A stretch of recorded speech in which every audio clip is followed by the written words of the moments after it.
Maayong gabi mga kaigsunan. Niya na po ta karon nag-live. So talagsa na lang ko maka-live karon mga kaigsunan no tungod kay medyo na busy.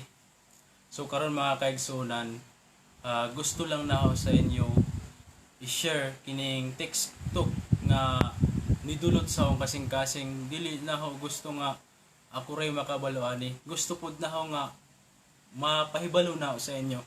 So kini nga teksto mahitungod ni siya sa Lucas 9 versikulo 62. So kini mga kaigsunan naghisgot ni siya mahitungod sa ang mga tao nga makasunod unta kang Hesus. Ang mga tao nga makasulod sa gingharian sa Dios. Kini siya mga kaigsunan, isa ni siya sa mga pinaka-importante nga angay nato mahibaluan. Ang basahon mga kaigsunan, by the way, happy Sabbath guys sa nanan mga kaigsunan nato nga naminaw diha, siguro ang uban nagsimba, nag-small group o happy Sabbath sa inyo tanan. Sa mga matag-usan nato kapanimalay nga naamo diha nagasimba tungod siguro ang uban sarado ang simbahan o family worship na lang ta karon. Mao ni ang pamaagi nato. So ako nag-live ko karon dili tungod kay basta kay live ra lamang. Ang ahong punto ani nga live ahong ipa sabot og ayo sa inyo kining na sa Lucas 9 versikulo 62 atong basahon mga kaigsunan. Lucas 9 versikulo 52 diri nagingon, si Jesus mitubag kaniya, walay tawo nga angayan alang sa gingharian sa Dios kun kini siya sa nagakupot na sa daro mulingi pa sa likod. Kini mga kaigsunan, kung atong pamalandungon gyud og ayo, murag lisod sabton mga kaigsunan. Ang pinakadabist ani mga kaigsunan kaning naa sa Lucas 9 versikulo 62, ang gipasabot ani mga kaigsunan, walay tawo nga angayan mosunod kang Kristo kung sa tibuok ni mga kanabuhi o nakita sa uban mga tao nga sa imong pagkinabuhi kanunay ka nagahawid kang Kristo, kanunay ka nagdangop kaniya, pero ang imong isa ka kamot naghawid ka nga dunay mga sinipitan nga mga problema. Ang buot na pasabot, samtang nagadaig ka kang Kristo, nagasangpit ka sa ingayan, iya kang imo siyang gihimaya, gipasalamatan nimo siya sa tanang butang, ang nakaproblema o ang nakaapan-ana mga kaigsunan, imo pod gidala ang imong mga sinipitan na mga sala. Sa tuon nimo kamot, Lord, di ko mubiya nimo, imong gihawiran si Kristo sa tuon na kamot. Pero sa wala na kamot, ginabitbit nimo ang mga binuhatan sa yawa. So mo na ang buot na nga ipunto sa inyo mga kaigsunan. Kining nasa Lucas 9 versikulo 62. Otro na pagbasa mga kaigsunan, diri nagingon, si Jesus mitubag kaniya, walay tawo nga angayan alang sa gingharian sa Dios. Ang gingon diri, walay tawo nga angayan alang sa gingharian sa Dios kun kini siya nagakupot na sa daro mulingi pa sa likod. Useless mga kaigsunan, ang buot pasabutan na useless ang pagdaig nimo sa Ginoo, pag-connection nimo sa Ginoo, pero sa tuon nimo kamot Kristo ang imong kanunay ginasangpit, pero sa wala ginagala nimong mga binuhatan sa yawa. So mao na nga ato nga bantayan sa ato, wala dayta kabalo nato sa atong pag-alagad labi na karon nga pandemic. Kanunay jud ta nagapangita, ang uban nagapangita sa kaluwasan. So mao ni ang pinakadabis nga ato nga buhaton. Kining ang atong buhaton ani hawid lang ta kang Kristo, hinay-hinay nato biyan ang mga sinipitan nato ng mga kasalanan, unya tutok lang ta sa iya. Ang makasulbad ani mga kaigsunan sa problema nato Ginoo, dili ang yawa.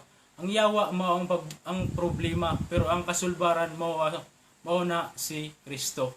So mao na ang short message na mga kaigsunan nga kung gusto ninyo nga maluag-luag ang inyong problema labi na karon pandemic, naglisod tagbag kinabuhi, unsay atong mga diskarte sa panginabuhi tungod kay naapektuhan natong mga negosyo, trabaho, daghan na naapektuhan mga kaigsunan. Pero mao ni ang pinakadabis natong buhaton, hawid lang ta kang Kristo o handumon gyud nato kanunay nga moabot na ang panahon nga tapuso na ning pandemic tungod kay dako kaayo ang problema, daghan ni bagsak nga mga negosyo, daghan na mga nawad-an nga tao nga trabaho. Pero ang buot na ho pasabot mga kaigsunan, hawid lang ta kanunay. So kay kung sige ka nga gadayeg sa Ginoo, pero ang imo mga binuhatan wa pagud nimo nabiyaan, kanang mga binuhatan nga dili uyon sa atubangan sa Ginoo, dili siya accurate, sakto ang imo ginabuhat nga nakita sa mga katawhan nga grabe ka Dios nun nga tao, murag feel nila duol kay ka sa kasing-kasing sa Ginoo, pero sa sekreto nimo nga mga binuhatan sa imong kaugalingon ikaw ang nasayod na duna kay mga sinipitan. Ingani ang mga sekreto mga kaigsunan. Mahinay-hinay nato nagbiya ang atong mga sinipitan ng mga sala kung iampo gid nato nga tinud-anay. Kay ang giingon diri sa Lucas 9 bersikulo 62, walay tao nga angayan alang saging harian sa Dios kun kini siya nagakupot samtang nagakupot siya sa daro pero mulingi gihapon siya. Ang imong focus ana naa ka sa daro naghawid. So ang imo ana straight lang ka. Siyempre nabay magdaro nga samtang gahawid sa daro niya nag-ana sa likod, nagtanaw, di ba wala tay makita yung ana. So ang ato ani sa pag-alagad, ang atong buhaton sa pag-alagad diri sa tuo nga kamot, focus ta sa kang Kristo. Unya kining sa wala ayaw na hawiri ang Lord mo gusto ko mo daig sa imo, pero kaning sa wala gahawid pod ka sa yawa tungod kay mao ni hinungdan nga napod kay connection sa iya nga unsay mga wala nahatag sa Ginoo nga nahatag sa yawa. Mao ni ang pinaka delikado mga kaigsunan. Kaning dasig ka karon, luya pagkaugma. Ang kanang pag-alagad nga giingon pa nga uswag dala us mo na ang pinaka-delikado. No? Unya ang pinaka pulbaan na kanang nangalagad ka, unya wala ka na usab og ayo, unya hatagan kag kalit nga kamatayon mo nang pinaka-delikado mga kaigsunan. Unya wala ka makahinulsol. So ang aho lang bisag short rang mensahe nga aho nahatag, pero hinaot dako pud nung natabang sa inyo. So God bless sa mga naminaw o salamat sa mga viewers. Si Longski taga Sukay lang Oy, shout out sa imo diha sa mga viewers nato na idwa. O hinaot God bless sa inyo. Unta na may nakatunan sa short message now sa mga naulahi. Pwede ninyo balikon gikan sa sugod hangtod sa katapusan ni na video aron namoy makatunan ng ginagmay nga mga lesson. So mao ni ang Biblia nga ang ginagamit o hinaot nga maura to. Hinaot nga sa sunod na nga live na gihapon mo. So naningkamot pud ko nga bisag pitsido sa schedule na mga trabaho nato tuon-tuon pud tag Biblia ginagmay. Dili ginagmay kanang hatagan pud nato gahin. Siguro sa 8 hours natay mahatag na pila ka oras na pagbasa sa Biblia mao nang pinaka-importante.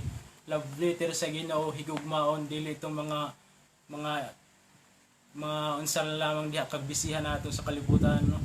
So God bless sa tanan o hinaot nga kini nga video i-share ninyo sa uban nga mga tao, sa friends ninyo sa Facebook aron dili lang kung kamo lang mapanalanginan kung diabel sila.